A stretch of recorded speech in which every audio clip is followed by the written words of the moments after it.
Hi, in this video I'll explain to you the first assessment assignment for evaluate international marketing opportunities. So in this subject, which is basically the same as international marketing, you will be writing an export plan, an international marketing plan. This plan is divided into four smaller assignments. First of all, you need to decide on a market that you would like to focus on. I suggest you open the Word document because in here you basically got all the headings that you need for your assignment, all the topics you need to cover to basically pass this unit. So the first assignment is basically a short introduction to what you plan to do. So you need to focus on an Asian market. If you want to focus on somewhere outside of Asia, you should probably have a talk to your lecturer. Now, in the introduction, you need to provide an overview of an overview of the importance and reasons why it is important to expand internationally. There's a lot of reasons for that. Australia is about 1% of the world market. Why would you ignore 99%? Another reason is that you can often make a lot more money. You can charge higher prices in overseas market, potentially because there's not so much competition. So there's all sorts of very good reasons why you might want to expand internationally. Outline goals of the international expansion. What is it that you want your business to accomplish by going international? Um, you need to introduce the reader to the business. You need to outline a brief history of the business that you are focusing on, and you need to explain about the business goals and directions and how export might support these. Now, point number 3 is a market screening. And this discussion needs to be related back to the business that you are focused on. Everything you do in this assignment needs to be done with that business in mind. You need to undertake a market screening, first of all. You need to provide an overview of the global business environment and explain why it's important to consider international market expansion. Now, you did this very briefly up in the introduction, but here you could provide some more explanations. There are very good reasons why you might want to expand internationally.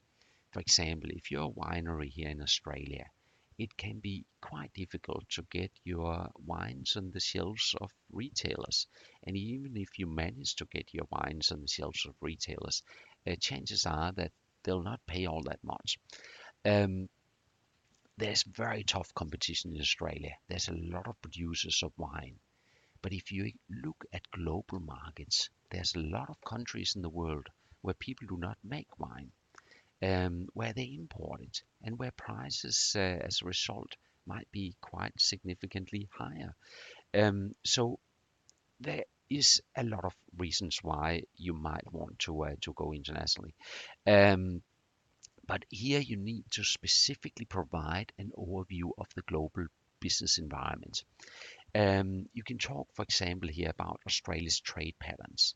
Australia used to do a lot of trade with England or the United Kingdom, but over recent years, trade has shifted, and Australia now trades a whole lot more with Asia. Most of our biggest export markets are in Asia, and you need to provide an overview of that in this section. Plus relate why it's important to consider these trends and global expansion. You also need to explain the role of the Organization of Economic Cooperation and Development, or the OECD. So do a Google, read up on what this organization is all about, and explain that here. You need to more specifically provide an overview of Australia, including Australia's trade patterns with Asia and Australia's free trade agreements with Asia. Now, Australia has a number of very good free trade agreements with Asia. You can read more about that in your booklet or online.